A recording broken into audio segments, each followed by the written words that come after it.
Would I be the butthole if I skipped my sister's wedding? Throwaway account plus fake names. I 23M am one of 7 kids. There's Lydia 31F, Josh 28M, Leo 25M, me, then Erin 21F, Nadia 18F, and the surprise child Lexie 4F. With that many siblings, it's easy to get lost in the crowd. Some of us have our positions, so to speak. Lydia's the oldest, Lexie's the baby. I have a kid, yes, that's my descriptor. Op gave us a grandchild. Erin is the golden child. She was the last planned child, the one supposed to tie up our family. She was born premature, so I understand that my parents coddled her to an extent, but it's more than that now. Erin's getting married and recently told us that she's brought the date forward due to a cancellation. No big deal, it just means they're getting married sooner. But the new date lands on the date of Nadia's HS graduation. Erin was sympathetic, but said she's already committed to the date. They've printed the invitations. My parents normally go overboard on our HS grads, but they said that they'd just have to miss Nadia's. We were all sympathetic, but it wasn't intentional. Or so I thought. But Nadia later told me and Leo that she was there when Erin got the call about the cancellation and told Erin that she was graduating that day. But Erin just laughed and accepted the date anyway. This, as much as I hate to admit it, sounds like a very Erin thing to do. She booked her engagement part for the night of Nadia's 18th birthday. Luckily, she wasn't celebrating until the weekend. She announced her engagement at my oldest sister's wedding anniversary. Everything is about her. I confronted Erin about this, and she said that Nadia's HS graduation didn't matter. She wanted to get married to the love of her life sooner, and our family had been to plenty of HS graduations at this point anyway. She said something like, "We still have Lexie." But here's what gets me the most. Nadia's been looking forward to this for so long. She's watched all of us graduate and have these huge celebrations thrown by our parents. I asked Nadia what she wanted, and she said she wanted to have her day. So, I told my family that me and Nadia won't be attending the wedding. Leo has also dropped out. Everyone's angry, Erin's furious, and I didn't make it better by telling her that I could watch our other siblings get married, since it's all the same in her eyes.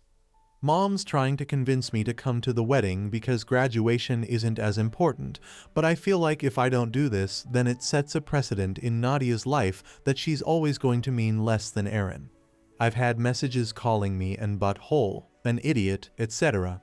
They're telling me to step up and be a good brother, but that's what I'm doing. My son is supposed to be ring bearer, but with how my family is reacting, I'm considering pulling him out of the wedding, too. My dad's told Nadia he'll take her to dinner after the wedding.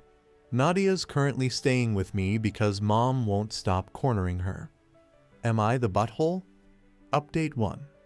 It's 2 days after D-Day and I finally come bearing an update. I've had to condense it quite a bit because a lot has happened. Before I start, Nadia wanted me to thank everyone who congratulated her on her graduation. She was overwhelmed by the support you all gave her, especially after she faced such opposition from our family. So, let's start. Last Friday, Leo and I went to speak to our parents and Erin. I wanted to tell them that I'd be pulling my son from the wedding. Our older siblings ended up turning up as well, so it was us 4 standing up for Nadia. Leo had spoken to them the night before and helped them see things more clearly from Nadia's eyes. Apparently, it didn't sink in with them that Erin chose the date intentionally. There was a lot of yelling. Erin accused me of trying to sabotage her wedding. Our parents tried to convince me to let them take my son to the wedding, but I stood my ground. I felt a lot stronger with my older siblings with me. There's only 2 years between me and Erin after all. I'm not much of an older brother. Luckily, Lydia was there. Her words carry more weight as the eldest, and she didn't give Erin or my parents room to argue as she told them that Erin chose the date intentionally, admitted as much in front of me and Leo, and that this was normal behavior for her. Lydia told them that if they continued to favor Erin so blatantly, the rest of us would go no contact and Lexie would likely follow in the future. Our dad started yelling. Not at us, but at Erin, surprisingly. I've never seen him so angry before, and to see it directed at Erin was shocking. Our mom asked us to leave. We didn't hear from anyone on that side until Monday when Erin's fiancé George asked to meet us at our parents'. He apologized to Nadia. He didn't know that the wedding and graduation overlapped, nor did he know that it was something Erin did on purpose. Our dad was the one to tell him. What followed was a long talk between us, during which we all aired our grievances. I told our parents that we all felt that they valued Erin more, that none of us mattered to them compared to her. Her artwork always went up on the fridge, ours always went in the drawer. I told them that, as a parent, I could never imagine treating my child like that. Erin tried to argue. She tried to tell us that we were trying to turn her into a bad guy, trying to turn our parents against her, trying to sabotage her wedding. Our mom told her to be quiet, that it was our time to talk. George stepped in to tell us that he didn't expect us to attend the wedding, but we were welcome to attend the reception. He went so far as to say that he wished he could have canceled the wedding altogether, but it had only cost him more money that he'd spent by bringing it forward. Mom's willingness to hear us out lasted less than 24 hours. By Tuesday, she was begging us to reconsider. Apparently, our feelings meant nothing in the face of Erin's dire stress and the fact that people would be questioning our absence on the big day. I haven't spoken to my mom since, but I did ask my dad to bring some of Nadia's things because she is going to be staying with me full time. We have officially gone no contact with our mother. Dad took Nadia out for an early graduation celebration on Wednesday. They had a daddy-daughter date that I think she really needed. He apologized for a lot of things and told her he wanted to do the same with the rest of us. But Wednesday was about her. I'm happy she got that one-on-one time with him. She was happy coming home to me. In our sibling group chat, she said that she really thinks Dad is going to try to mend bridges with us, even if Mom won't. Dad also turned up early yesterday morning, I'm talking 6:30 a.m., to give Nadia flowers. He told her that he was proud of her.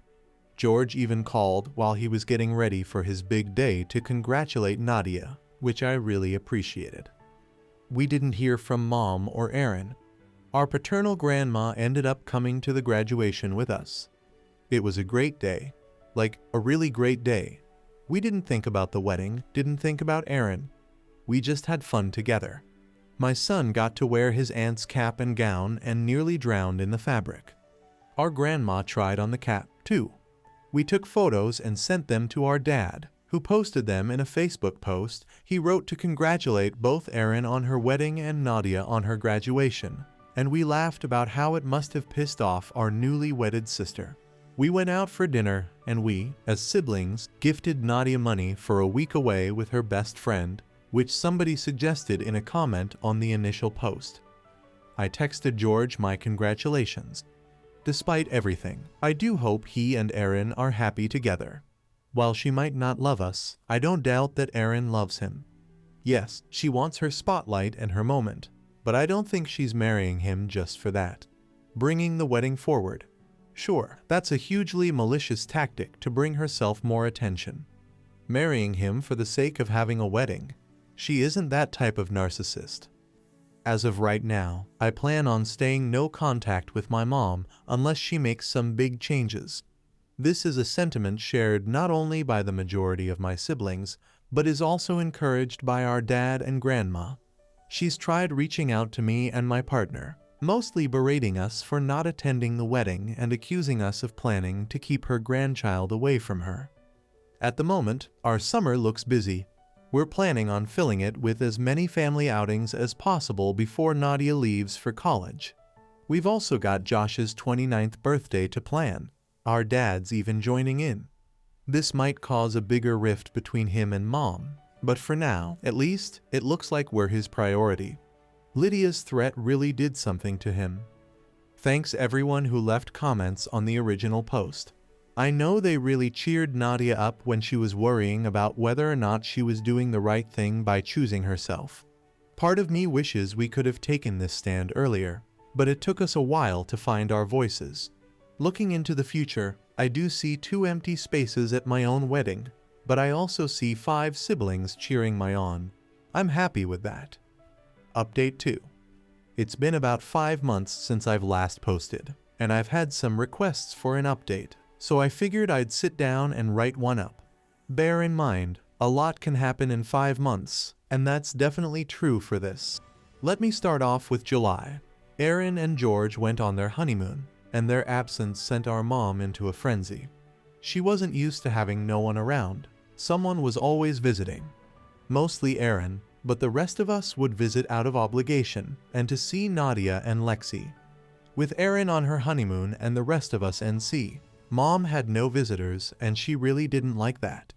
Literally the day after Erin left, we started getting bombarded with phone calls. She tried convincing Nadia first, which Lydia thought was a strategic move because Nadia is the more timid of all of us and thus more likely to be persuaded. When Nadia turned her down, she turned her sights on the rest of us. We all got identical phone calls with her trying to persuade us to go visit her, to understand her, to see things from Erin's perspective. She even brought up the circumstances of Erin's premature birth and how it was a miracle that she was even here.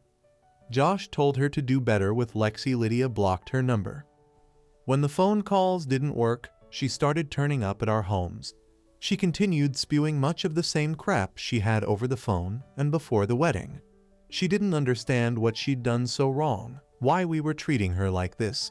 She called me ungrateful and disrespectful. She accused us of harboring unnecessary jealousy towards Erin and that she loved us all equally. I didn't respond to these comments. I was just trying to prevent her from going inside and saying the same things to Nadia, who was with my partner and son in the living room. Her comments didn't deserve a response, and when she was done, I asked her to leave as calmly as I could. But truthfully, I felt a little like crying. But who wouldn't feel crappy with their mom yelling in their face like that, trying to downplay years of pain and calling it unnecessary jealousy? My siblings and I have been let down time and time again by her and our dad ever since Erin was born. They missed out on so many things over the years, both big and small, but we had one thing that they never missed, and we were happy with just that one thing, and that was our HS graduations, but they couldn't give that to Nadia. All we had were our HS graduations. They missed Josh's college graduation because Erin broke her leg. It was an accident, I get that, but they never made it up to him. They never celebrated this huge achievement afterwards, and he just had to grin and bear it. Our mom didn't turn up to my partner's babysitter after making such a huge fuss about it because Erin didn't want to go and wanted them to get their nails done together instead. But our jealousy is unnecessary? Sorry. I don't know how I managed to stay calm when she was yelling at me, but I did. Asking her to leave made her switch tactics though, and she started calling out for my son, trying to coax him to go to her and telling me that she had a right to see her grandson. My partner stepped in then because she was seething and took my place at the door. Mom yelled some more, but she left when my partner threatened to call the cops. Mom repeated this song and dance with my older siblings, but similarly got nowhere with them. Then came the Facebook posts. Indirect rants about ungrateful people and how shocking it is that some kids could turn against their parents so easily. Erin somehow got involved while on her honeymoon and called Lydia to scold her for being mean to our mom. But as I've said before, Lydia is angry and she's had enough. Whatever she said to Erin prevented her from calling the rest of us. There was then a Facebook post about how much it hurt to be kept from a grandchild. Now, there were no names mentioned, but there is only one grandchild, and that is my son. My mom's sister called me. There was yelling. I blocked the number. I know Dad was trying to convince our mom to just leave us alone. He kept apologizing because she just wasn't listening to him. Erin came home after 2 weeks. She tried reaching out to Lydia again, asking for us all to talk because, and this is a quote from Lydia, "Clearly we all have some issues to work out." We did not turn up. Erin was very angry at that because she's not used to us turning up for her. July wasn't all bad though. While our mom was on a rampage, Our dad was still trying to do better by us, and he's improved a lot. In July, he and I went out for a meal together, just the two of us, and grabbed a drink, and he apologized. It wasn't a generic apology that he could have repeated to all of us about how he's sorry that he hurt us and neglecting us, but he brought up specific instances that he wanted to apologize for. He thought back on all those years and picked out moments that he wanted to apologize to me for. I know he did the same for the others, but having him apologize for things like canceling a fishing trip because Erin needed him was something I wasn't expecting. And I never really cared for fishing, but I wanted to go on that trip because I always saw it on TV, you know? I'd always see a dad and son fishing together, and I wanted to have that. I wanted Dad to prove that I was a priority to him somewhere deep down. It didn't happen, and I never asked again. But we went fishing in July. What started as a trip between the two of us soon grew into a family day out when my siblings expressed an interest in going fishing, too. My brothers first, then Nadia, and even Lydia, who hates the smell of fish. Dad brought Lexie and I brought my son, and it was great. It was one of the best days of my life. I suck at fishing, but I'm pretty great at collecting seashells. It was brilliant. Our parents did end up arguing when Dad went home. I wasn't there, so I don't know every little detail. But from what Dad told me, the argument was mostly because Mom didn't understand why we were still in contact with him and not her. She found it insulting that we were repairing our relationship with him. She was angry that Dad wasn't pushing us to forgive her, or why he wasn't stopping us from acting out. She was angry that he didn't extend an invitation to her and Erin for the fishing trip, and she was even angrier when he explained that their presence would make us uncomfortable. Josh turned 29 and the end of July. We booked an escape room for the 5 of us siblings, then we met our dad and partners for dinner that evening. Josh introduced us to his new partner for the first time. All of our attention was on Josh. The day was completely about him, which was a first for our family. Then there was a party thrown for him by his friends, which I came out of with a massive hangover. Mom started giving us the silent treatment in the middle of August. Dad moved out in September. While we were getting the silent treatment, Dad was bearing the brunt of her anger, and it really took it out of him. He was trying to do better by us, and she was trying to villainize us. And he ultimately told her that if she didn't take accountability for her actions soon, then he'd be contacting a lawyer. Mom didn't take him seriously. He's been staying in Lydia's guest room since. Mom doubled down and said that he was blind for not seeing how we were manipulating him. Unlike the rest of us, Dad obviously still has regular contact with Erin, and according to him, she's even told Mom to reconsider. Unsurprisingly, Erin's involvement is what got Mom to relent. I'm not sure if she's thinking about how she's treated us, or if she's silently stewing. I know she asked Dad if he's going to move back home, but he said that it was better for them to have space right now. Personally, I'm struggling to see an outcome where our mom sincerely admits that she was in the wrong. I think she'll say it just to get Dad back home and the rest of us talking to her again. I don't think she'll ever hold us to the same level as Erin. In brighter news, there's officially less than a year left until my own wedding. Currently, there is no place for my mom or Erin.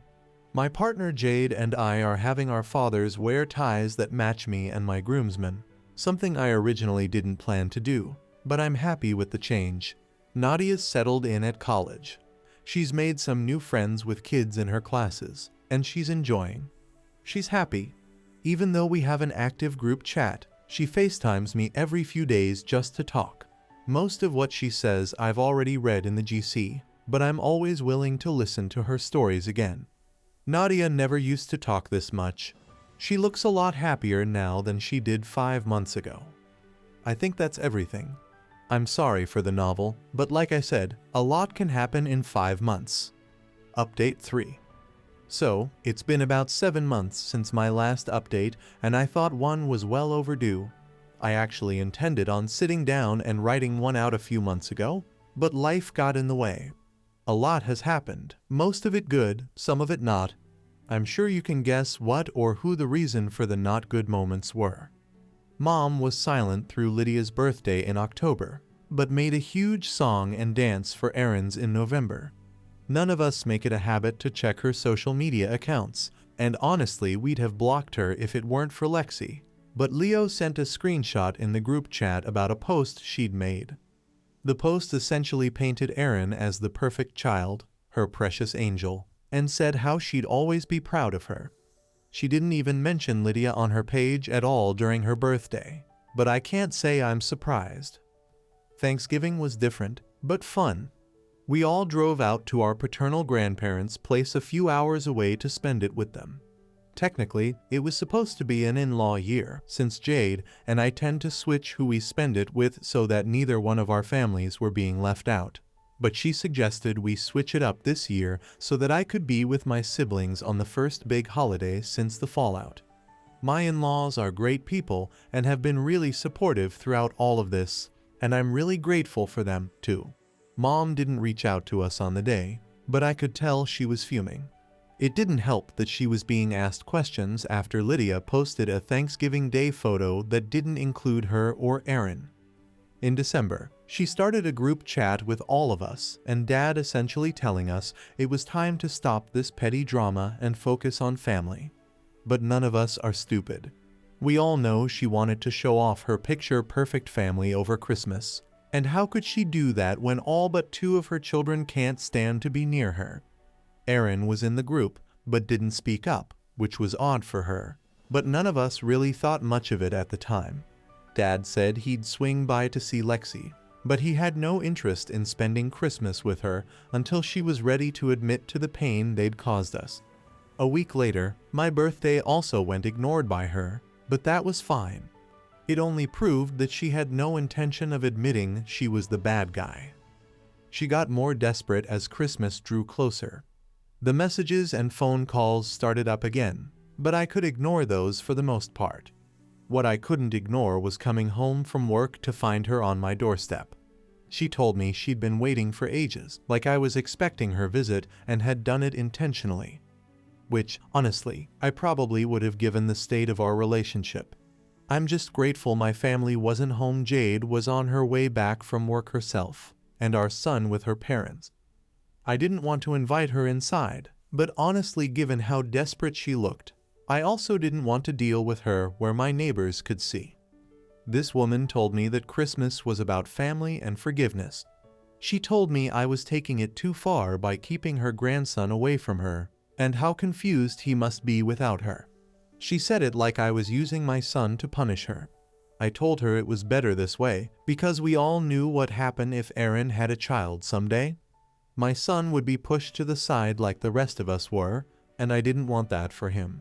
She said I was being ridiculous and once again used that line, "I love you all equally." I asked her to leave because nothing was changing my stance, and I wasn't going to be spending Christmas with her. She got angry. She started yelling, and while I want to say I kept my composure, I didn't. I started yelling too. The more I yelled, the more worked up I got, to the point that I started shedding tears. Reddit. This was years of hurt rushing to the surface. I don't think I will ever understand how she can claim to love us all equally, but tell her crying son to stop being so dramatic. She left only when Jade came back and saw the state I was in. Jade's little but fierce and would do anything for me and my son, and I swear my mom left terrified of her that day. The social media posts picked up again. She played victim, shared posts about children, not respecting the sacrifices mothers make for them and stuff like that. She posted how we didn't appreciate all that she'd done for us, but we all ignored it. We did our own Christmas. Jade, our son, and I visited the in-laws on Christmas morning, watched our son and nieces open their presents there, and then went over to Lydia's house. She offered to host us all this year. Dad took his place in the kitchen, joined by his assistant chefs Josh and Lydia's husband. We didn't see our mom or Erin until January. Lexie turned 5, so there was a party, and we weren't about to punish our sister for the actions of the demon that birthed us. So we went. There were some questions, but people didn't push when it was obvious that none of us wanted to get into it. Mom acted like everything was fine, but Erin stayed away from us. At the end of the party, as we were helping clean up, Mom said it was good that we were finally putting things behind us. Lydia told her the only thing we were putting behind us was her. That started her off again, but she quickly realized she was outnumbered and headed inside. That was when Erin approached us with her husband. Honestly, I was expecting her to tell us to go easy on our mom or something, but instead she apologized. She said she'd been doing a lot of thinking since all of this started, and she realized that treated us badly her whole life, and part of that was influenced by the way our parents treated her. She told us she didn't expect us to forgive her, but that she just wanted to tell us that she was sorry. We left a little while later. There was silence at the end of January and in February for Leo and Nadia's birthdays, but we were expecting that. Our days never did matter to her, after all. I got married in April without my mom present. It was hands down one of the best days of my life, second only to the birth of my son. Jade and I were surrounded by the people we cared about most, and who cared about us in return. I had both of my brothers as my best men. Nadia and Lydia were bridesmaids, too. It was better than anything I could have imagined. Honestly, I'm still blown away by the fact I now get to call Jade my wife. It's been amazing. But I'm sure you're all wondering how my mother handled this, and I can tell you plainly that she did not handle it well. Truthfully, when we sent out invitations, part of me hoped that the news just wouldn't get back to her. I hoped it'd go smoothly enough that I wouldn't actually have to talk to her about this decision, but of course that'd be too easy. She showed up a few days later banging on my door, demanding I talk to her. I went out. I didn't let her in, despite knowing that the neighbors could see us, and that was solely because I didn't want her inside my home where my son was. I didn't want her scaring him like she was undoubtedly doing. She demanded to know what I was playing at, how I could be so cruel, how I could exclude her from such a special day. I told her plainly that my wedding was a day for me to celebrate with my close loved ones, and she wasn't someone I considered close or a loved one anymore. She'd made her bed, she had to lie in it. Part of me worried that she'd turn up at my wedding. She came by the house a few more times, but stopped when I threatened to call the cops. I didn't do it sooner because I guess I'm soft at heart and didn't want to see my mom in any trouble. But every time she showed up to spew some crap about me being a terrible son for doing this to her, it drained me. There were social media posts, of course. I had relatives reaching out to me to tell me I should invite her. What kind of son am I, etc. But they stopped when I told them I'd take back their invites, too. No one mentioned her at the wedding, and she didn't try showing up. She did, however, try to prevent Lexie from being a flower girl, like I promised. But Dad quickly nipped that in the bud. Which takes me to the next point. My parents are officially over. Dad sent her divorce papers sometime in February, and I don't think he's looking back at all. This is something that also shocks me, because this time last year, he was much the same as she was. He was someone who cared more about Erin than any of us, someone who brushed off our achievements if they somehow interfered with hers, and now he was an advocate for us. Every time Mom posted something on social media belittling us, he responded with a post uplifting us. I never imagined having such a good relationship with my dad, but here we are. We helped him move into his own place back in March. He's a new man, honestly. He's worked out a $5,050 custody agreement for Lexie, because as much as he'd be happy to have full custody, he wants to believe that she can change like he did. He has said, however, that if he catches even the slightest hint of Lexie being mistreated like we were, he'd be filing for it. In the case of my siblings, life has been going good for them, too. Leo got a raise at work and has adopted a dog that my son is obsessed with to the point that I think we may need to get a dog ourselves. Haha. Josh and his partner are going strong. He fits right into our family, and I couldn't be happier for Josh. He's found someone that really cares about him, and I can tell he's in love. Maybe there will be wedding bells there soon. Lexie. Well, Lexie's 5, so there's not really much going on in her life. I think she recently made my dad join her tea party. Quick edit to add. Lexie is obviously aware that things have changed. She's naturally confused about it all. Things changed so much in the space of a year, and I can't imagine what it was like for her living with our parents when Mom was angry all of the time. We've let her know that we'll always be there for her and that we're safe spaces if she needs to talk about her feelings or if she has any questions to ask. We don't want this affecting her more than it already has. Josh is the one who's made headway on that. He works in childcare and has experience in things like this. Dad is thinking about setting up therapy for her. But I'm sure you're all wondering about Nadia and Erin. Nadia's great. She's honestly thriving. I think being away from our mom, Erin, and the pressures at home has really helped her find herself as a person. She's made new friends, excelling in class, and she's just an overall happier person, which is all I care about. She's happy, unhappy. She's been invited to move in with my dad, now that he has his own place and enough room for her and Lexie. But she hasn't decided on an answer yet. She's more than welcome to stay here if she wants, but I know that she also wants to be closer with our dad. I'll support her no matter what, and I've told her that she can try it with Dad if she wants, and she can come back if it's too weird for her. Erin is another story. We are no longer NC with her, but we are LC. After her apology at Lexie's party, Leo reached out to see if it was genuine. All of us were pretty stuck on what to do, to be honest. Erin was never someone to bow her head and apologize, but how could we know if it was genuine and not a ploy to get us to forgive our mom or something? Erin asked to speak with us in person when Leo reached out to her, and we agreed because we were curious to see how it'd go. We also agreed that if she tried anything, we would be leaving immediately and would block her again. The meeting happened in mid-January, between Lexie and Leo's birthdays. We met at her place. Erin looked like a nervous wreck, like she hadn't slept all night. And honestly, it was really weird because she's normally so put together. Like even when she was throwing tantrums, she looked better than this. We sat down and she started off by apologizing to us again. She said that she was needlessly cruel and unfair to us, especially Nadia, and even apologized for trying to ruin her graduation. She said when we all backed out of our wedding, she was confused and hurt because none of us had said no to her before. She thought we were closer than that, but realized now that it was one-sided.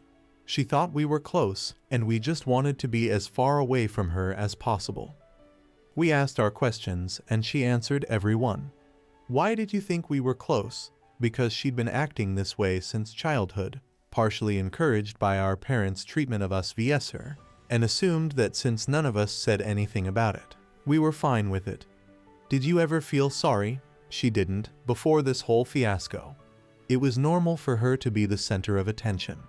Everything was always about her, and she was trying to unlearn that. Why now, it came down to her husband. He'd tried talking to her a few times about her treatment of us, but she never saw an issue with it since, well, we never made it an issue before. He didn't like that response, but he loved her and she was a lot kinder outside of our family unit. So he hoped that if he kept talking to her about it, she'd eventually stop. They fought when she announced their engagement on Lydia's anniversary, and they fought again when she booked their party on Nadia's birthday. He couldn't understand how she could be so cruel to her family, and she told him that he didn't understand our family dynamic, and that we were cool with it. The stuff with Nadia's graduation damn near ruined their relationship, and I don't know how she convinced him to stay with her, because George admitted he was very close to walking out the door. She said she was on our mom's side for a while, because she really did think we were just acting out. We'd never been like this before, so why were we like this now? She didn't get why we were ignoring her, why we'd suddenly cut her off, and admittedly had a breakdown over it. George told her we'd likely been carrying that hurt and bitterness with us for years. She said that she knew she was a brat, but didn't realize how bad she really was until George and our dad laid it all out for her. That's why she told Mom to leave us be, so that we could have peace from it all. And it turns out Dad wasn't the only one bearing the brunt of Mom's anger. She was constantly blasting Erin's phone, turning up at her place, dragging our names through the mud. It got worse when Dad moved out, and suddenly Erin was all she had in the world. Mom called us awful names that Erin thankfully didn't repeat. Mom told Erin that she was all she had now. George vouched for how bad our mom was, said he'd come home from work often to find Erin staring at a ringing phone. She didn't want to answer, but knew if she didn't eventually, then Mom would turn up at her house. I know Erin was awful to us ever since she was born, but it really hurt seeing her like this. I think she herself was a victim of our mom's behavior, albeit in a drastically different way. She said she wanted to reach out to us sooner, but knew we probably didn't want to speak to her. She just couldn't help herself when she saw us at Lexie's party and needed to apologize. We parted ways conflicted. One on hand, Erin had always been selfish. She'd been manipulative and downright mean. She always found a way to overshadow us at every turn, at every achievement. Nadia's graduation was proof of that. On the other hand, she looked tired. She looked worn and she looked guilty, and I didn't want to believe that was an act put on for the sake of getting us to forgive her, and then our mother. None of us were sure how to proceed, but then Jade suggested that we invite her to the wedding. Or, rather, we invite her to the reception, after everyone's eaten. We had a few friends coming at that time, too, who couldn't attend the wedding itself due to inescapable engagements. That way, if Erin did try to bring our mom, security would catch it, and we'd know for certain whether or not Erin had turned a new leaf. Reddit, Erin attended the reception. She didn't bring our mom, didn't even mention her. She and George arrived, and Erin cried as she congratulated me. She told Jade she looked beautiful, and hugged my son. At some point, she took Nadia aside, and when they came back, they were both a little teary-eyed. Nadia later told me that Erin wanted to apologize to her properly, one-to-one, and didn't know if she'd get another opportunity to do so. George thanked me for giving Erin a chance. He told me that she really could be a warm, kind-hearted person. I told him I hoped to meet that version of her someday. And I mean it. If Erin is truly as warm and kind and wonderful as George believes her to be, then I want nothing more than to meet that version of my sister. Now, you may be wondering, you forgot to mention Lydia when talking about your siblings. That was on purpose. You see, it's a good thing Dad moved out of her spare room. She's going to need that space in a few months, and she's not the only one. I knew Lydia was pregnant because she sat both me and Jade down to tell us she was pregnant and worried about her bridesmaid dress, even offered to step down if it was a problem. We, of course, told her not to be ridiculous and that we'd cover the cost of any alterations needed. In the lead up to the wedding, Jade told me that she planned on having Lydia make an announcement during the speeches. I foolishly assumed that Lydia was going to announce her pregnancy to our extended family. And while I was a little hesitant, I agreed since Jade wanted this, and well, at least she'd gotten permission, unlike someone would have. Reddit, Lydia made a speech about pregnancy, and how she couldn't wait to be a mom, and how she was grateful to be sharing at least part of her pregnancy journey with Jade. Reddit, this was how I found out my wife was expecting our second child. Again, I wish I could say I maintained my composure, but I didn't. I cried. I was so overwhelmed with happiness that I couldn't help myself, and I'm sure my friends will forever make fun of me for it. It felt like all the crap we'd been through this past year was worth it all for that moment. To have my family rally around me in an event that I'm sure would somehow have been made about Erin and her wedding if my mom had been present. I haven't spoken much about how this past year has made me feel. Truthfully, I have felt like crap for most of it. I felt like curling up and disappearing. I felt rotten and useless simply because my mother told me I was. I felt sometimes like I couldn't show how I was feeling, because Nadia was here, and I didn't want her to blame herself any more than she did. I'm in therapy now, and I'm not the only one, and I'm healing. Right now, I'm happy. I'm so unfathomably happy that I can barely understand it. I'm happier than I've ever been, and I know my siblings will say the same. While our mom will probably say that our family has fallen apart, that's not true. Hers has. The family that she made has fallen apart, but ours has grown stronger. It has grown so unbelievably strong. We were a united front before, but it's like now we've upgraded our defenses. We're coming out of this with stronger relationships with each other, a real relationship with our dad, and 2 new family members on the way. This is what our mom is missing out on, and it's all her own fault. Maybe I'll update you again in the future. I'm not sure if our mom knows yet about Lydia and Jade's pregnancies, but the announcement is out there. We do have her blocked on social media though, so maybe no one's told her the good news. Erin hasn't, at least. So if anything happens on that front, I'll let you know. But for now, I'm happy with where my life is. Thank you all for your support again, and I hope you have an amazing day. I hope you guys like this video. If you did, make sure like, comment, share, and subscribe the channel James Stories.